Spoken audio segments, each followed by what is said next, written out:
चैत्र मास की कृष्ण पक्ष की चतुर्दशी और यही वो दिन है जो आपके ऊपर से पितृ दोष का साया खत्म कर सकती है। जैसा कि हम जानते हैं, श्राद्ध के जो महीना आता है, श्राद्ध के जो दिन आते हैं, उस समय में भी श्राद्ध के बाद नवरात्रि शुरू होती है। और ये चैत्र की नवरात्रि जो है पितृ कार्येषु अमावस के बाद शुरू हो रही है। यानी कि आपके ऊपर चल रहे पितृ दोष के प्रभाव को दूर करने का ये सुनहरा मौका है।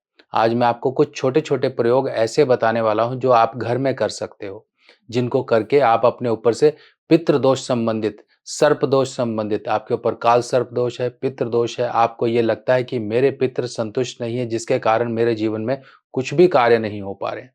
मेरी जॉब है, मेरा ऑफिस है, मेरे पास समय कम है। मैं किस तरह के उपाय करूँ ताकि मेरे पितरों की कृपा मुझे मिलती रहे? जब हमारे पितृ संतुष्ट नहीं होते, तो हमारे जीवन में भी किसी प्रकार की संतुष्टि नहीं होती। चाहे वो घर है, चाहे भूमि है, चाहे वाहन है, चाहे अपना शरीर है, चाहे अपने परिवार का सुख है। ये सब के सब कहीं न कहीं बेईमानी से बनते हैं। व्यक्ति चलता तो जाता है, मेहनत तो करता जाता है, पर उसे सुख भरे घूँट पानी के नहीं मिलते हैं, क्योंकि हमारे पितृ जो हमसे चाहते हैं, जब हम अपनी रोज़मर्रा की भाग-दौड़ भरी ज़िंदगी में वो सब कुछ उनके लिए नहीं कर पाते हैं, तब हमारे जीवन में अनेकों प्रकार की रुकावटें, परेशानियाँ इसलिए आती हैं ताकि हम ये समझ सकें कि हमारे पितरों को भी ये सब कुछ चाहिए। हमारे फ़ोरफ़ादर्स, हमारे पितृ, हमारी दिवंगत आत्माएँ, ये सब जिनको हमें समय-समय पे याद करना चाहिए। जिस प्रकार से सभी धर्म अपने बुजुर्गों को, अपने दिवंगत जो भी आत्माएँ हैं, उन्हें अपने तरीके से याद करती हैं, अपने तरीके से उनको रिगार्ड देते हैं। पर सनातन कुछ अलग ही लेवल से अच्छे ही तरीके से करते हैं, जिससे कि हमारे जीवन पे जो भी कष्ट परेशानियाँ होती हैं, पितरों की कृपा से दूर हो जाती हैं। पितृ देवताभ्यो नमः, मतलब ये क्यों कहा गया है? पितरों को देवताओं की बराबर रखा गया है। यानी कि आप अपने पितरों को अगर नहीं पूजोगे, सिर्फ़ और सिर्फ़ देवताओं को पूजते रहोगे, तो कभी भी शांति और संतुष्टि नहीं आएगी। इसी प्रकार से पितरों का स्थान, पितरों की पूजा, पितरों को याद करना हमारे लिए बेहद ज़रूरी होता है। जब हमारे साथ, हमारे परिवार में हमारे बड़े-बुज़ुर्ग होते हैं, तो हम अपने जीवन में सब कुछ आराम से कर पाते हैं। क्यों? क्योंकि वो बैठे हैं हमारे जीवन की आने वाली परेशानियों को रोकने के लिए। पर जब वो नहीं होते हैं, उसके बाद उनकी कमी ज़रूर खलती है कि हमारे पिताजी हुआ करते थे तो आज इस तरह की बात ना होती। हमारी माँ बैठी होती तो आज इस तरह की घर में बात ना होती। तो ये सुरक्षा आपको तभी मिलती है, चाहे वो प्रत्यक्ष रूप में मिले, चाहे अप्रत्यक्ष रूप में मिले, क्योंकि वो आपके पितृ हैं, वो आपसे जुड़े हुए हैं और इसी प्रकार से आपके ऊपर आशीर्वाद बनाए रखते हैं। अब ये जो पितृ का समय होता है, क्या होता है? पितृ के लिए पिंडदान क्या होता है? मैं आपको छोटे शॉर्ट में बताऊँगा, कुछ आपको नहीं इस तरह की बातें बताने वाला कि आप पहले से ही परेशान हो। ये बात हम जानते हैं, क्योंकि पितृ दोष की जो परेशानी होती है, ऐसी होती है कि कहते हैं ना, व्यक्ति ना किसी को बता पाए, ना ही उसे हज़म कर पाए। जब शादी ना हो रही हो, तब तरह-तरह की बातें सुनने को मिलती है। जब कुछ ऐसी तकलीफ़ घर परिवार में हो जाए जिसे आप कहीं कह नहीं सकते। हस्बैंड वाइफ की अनबन है, जब तक वो पर्दे पीछे है तब तक सही है। जब वो जग ज़ाहिर होना शुरू हो जाती है, तब परेशानी बढ़ जाती है। जिस प्रकार से देवताओं को, अगर हम देवताओं की और अपने पितरों की बात करें कि इनको क्या प्रिय है, जिस प्रकार से पूर्णमासी, पूर्णिमा ये देवताओं के लिए निमित्त है कि देवताओं के लिए जो भी कार्य होंगे पूर्णमासी या पूर्णिमा को होंगे। अब पितरों के लिए जो होती है वो अमावस्या होती है। अब ये जो दिन आ रहा है, चतुर्दशी भी और अमावस भी एक ही दिन पड़ रही है, जिस दिन 18 मार्च के दिन आपको अपने पितरों के लिए कुछ छोटे-छोटे कार्य कर लेने हैं। सबसे पहला कार्य ये है कि ये देखिए आपके घर के आस-पास पीपल का पेड़ कहाँ है। अब ये जो भी कुछ हम अन्न जल उनको दे रहे हैं, ये अन्न जल उनको पहुँच रहा है हमारी श्रद्धा के रूप में। जब हम उनको तृप्त करेंगे, जब हम उनको पिंड रूप से उनको हम पिंड दान करेंगे, तभी हमारे जीवन में जब उनको मजबूती मिलेगी, पुष्टि मिलेगी, तभी हमें मजबूती मिलेगी। जिस प्रकार से पेड़ की जड़ में जल डालने से पूरा वृक्ष हरा-भरा रहता है, कभी खत्म नहीं होता। इसी प्रकार से हम भी उसी जड़ से जुड़े हुए हैं, हम शाखाएँ हैं। शाखाओं पर पानी ना डालकर जड़ में पानी डालो तो देखिए पूरा वृक्ष हरा रहेगा, पूरे वृक्ष की मजबूती बनी रहेगी। अब जब ये अमावस का समय आता है तब पितरों के लिए कुछ छोटे-छोटे दान किए जाते हैं। ये दान आप जानते ही हैं, जिन्हें हम सीधा भी कहते हैं कि पितरों के निमित्त ये दान कर दिए जाते हैं। जो भी दान पुण्य अनाज भंडारा हम ये सब कुछ लगाते हैं उनके नाम से उनको एक सद्गति प्राप्त करता है, उनको एक संतुष्टि प्राप्त करता है। हमारे द्वारा किए गए पुण्य कर्मों का भोग उनको मिल जाता है, जिससे कि उनकी यात्रा सुगम होती है। क्या आपको लगता है कि स्वर्ग तक जाने की या फिर वो संतुष्टि भरे मार्ग तक रहने की यात्रा इतनी आसान है? यात्रा आसान नहीं है। कई बार तो शरीर नहीं मिलता, कई बार हमारे पुण्य कर्म या फिर पाप कर्म इतने होते हैं कि शरीर मिला ही नहीं। शरीर मिला भी तो कीड़े मकोड़े का मिला, फिर दोबारा हम उस मृत्यु योग की योनि में भटकते रहे। वो जो आत्मा है जब तक उसको एक शरीर पिंड प्राप्त ना हो जाए कोई ढंग का, तब तक वो ऐसे ही भटकता रहता है। जब वो भटकता रहेगा तो हम भी परेशान रहेंगे। क्यों? क्योंकि जड़ खराब हो रही है, तो वृक्ष खराब होगा ही होगा। इसी बात को समझिए। आप जिस कुल में हैं, आप गृहिणी हैं, तो विवाह के बाद आपका जिस कुल में विवाह हुआ है उस कुल के पितर आप पूजोगे। आप उस घर की कुलवधू हैं, तो वहाँ की आपको पितरों का ध्यान करना है। अब ये जो अमावस आ रही है, आपको मैं आगे बढ़ने से पहले एक ज़रूरी जानकारी दे दूँ। ये जो अमावस्या आ रही है ना 18 मार्च की, जो कि चैत्र के अमावस्या कहलाती है। इस अमावस्या में एक विशेष रूप से आपके लिए एक आयोजन किया जा रहा है। काशी में माँ गंगा किनारे आपके लिए 365 आपके पितरों के नाम से 365 बाती के दीपक, 9 दीपक लगाए जाएंगे और 3 पीढ़ी के पिंडदान अगर आप करवाना चाहते हैं तो वो भी सुविधा आपके लिए लगा दी गई है कि भई आप नहीं जा पा रहे हो, आप फ़ोन पर रहोगे, वीडियो कॉल पे रहोगे, आपसे जिस तरह से पुजारी आपसे जो जानकारी माँगेंगे, जो आपको बोलेंगे वो आप बोलते रहिए, उस हिसाब से वहाँ पर वो आपके लिए पिंडदान करेंगे। पिंडदान कोई भी किसी के लिए भी कर सकता है, इस बात का ध्यान रखिए।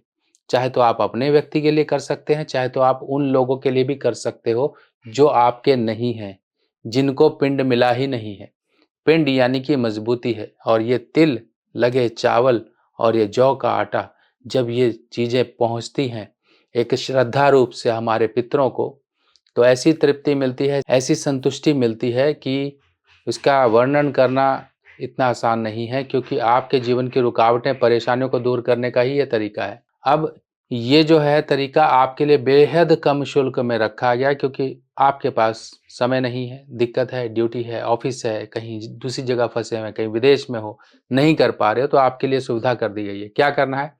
आपको अपना नाम देना है, परिवार के नाम देने हैं, गोत्र इत्यादि पता है तो वो दीजिए और डिटेल दीजिए। आपकी जो पिंडदान की सुविधा है जो कि 1100 रुपए मात्र में रखी गई है। अब सोचिए, आपको अगर मैं कहूँ कि काशी जाकर आप जाकर पिंडदान कर दो तो नहीं कर पाओगे, 1100 रुपए में तो वैसे ही नहीं कर पाओगे। और वीडियो कॉल की सुविधा और ये सारी चीज़ें आपको जब देखने को मिलेगी ना, तब आप कहोगे कि हाँ, ये सुविधा जो मिली है ना, काश ये पहले मिल गई होती तो मेरी परेशानियाँ भी पहले ही दूर हो चुकी होती। आपके लिए ये सुविधा की है।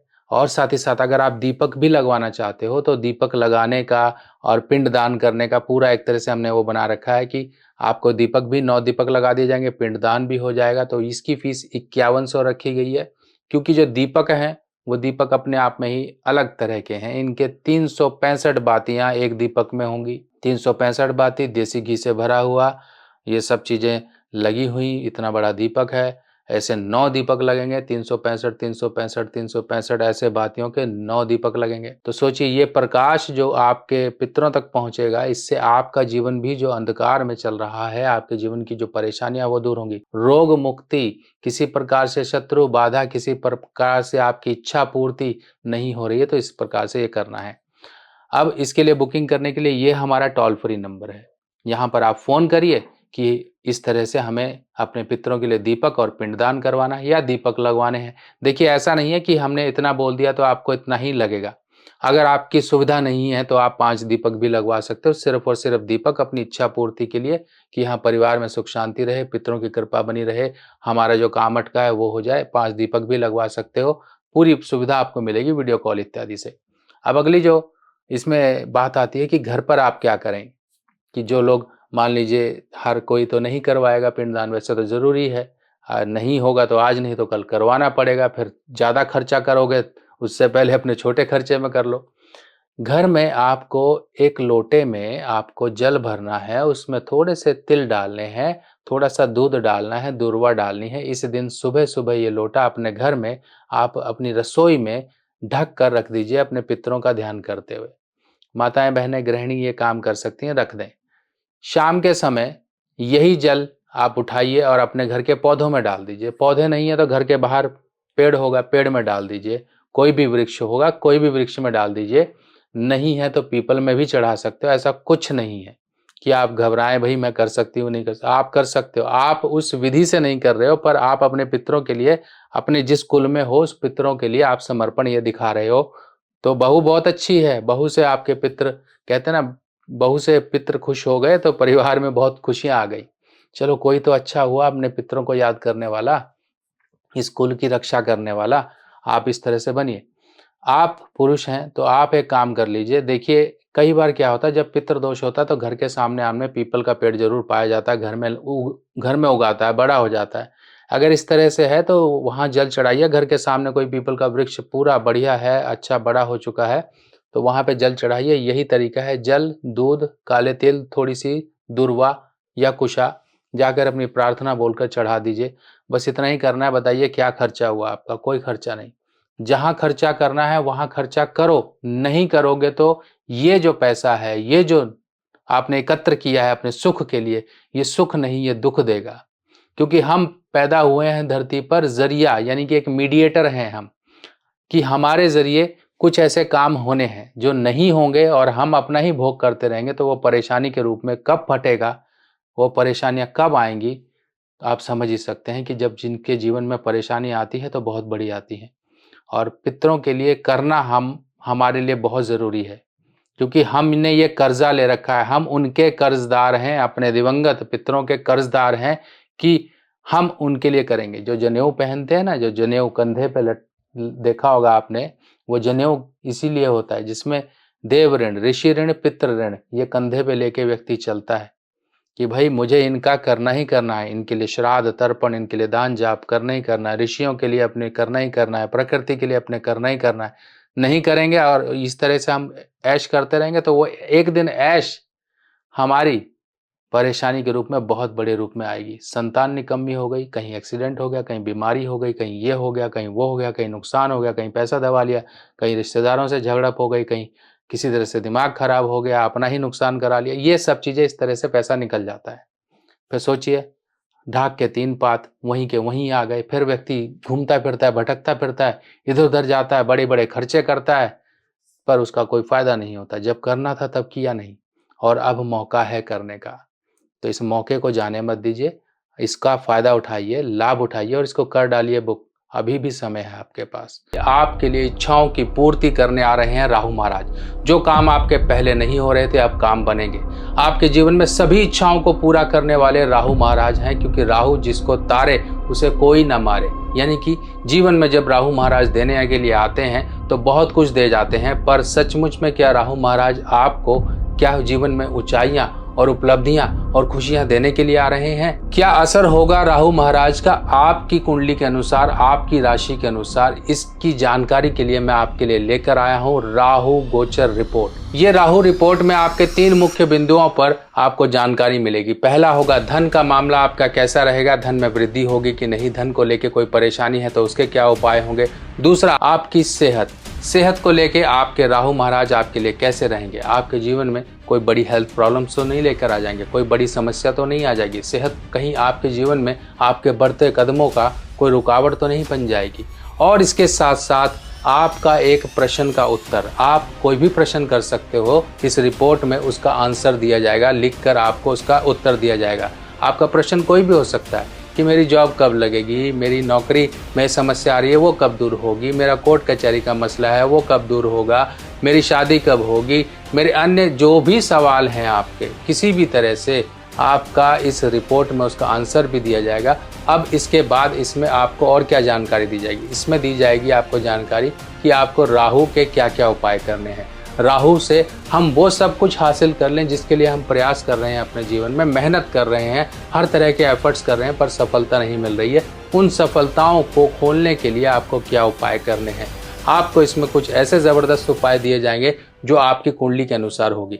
ये रिपोर्ट लगभग 3 से 4 पेज की रिपोर्ट होगी, जिसमें आपकी सभी जानकारियों को हम लिखकर पीडीएफ फॉर्म में आपके व्हाट्सएप पर भेजेंगे। राहु रिपोर्ट को बुक कराने के लिए आप मुझे मेरे इस व्हाट्सएप नंबर पर लिखें कि मुझे अपनी राहु रिपोर्ट बनानी है। आपकी जानकारी वगैरह ले जाएगी और उसके बाद आपकी रिपोर्ट तैयार करके आपके व्हाट्सएप पर भेज दी जाएगी, जिसे आप सिंपल और सरल भाषा में पढ़कर समझकर अपने उपायों को शुरू करके राहु के साथ साथ शनि को भी आप बिल्कुल शुभ कर सकते हो और अपने जीवन में सभी दुखों को दूर भगाकर सुखों को बुला सकते हो। बाकी इस तरह की और जानकारी लेके मैं आपके सामने फिर आऊंगा। तब तक के लिए अपने सुभाष भाई को आज्ञा दीजिए। नमस्कार।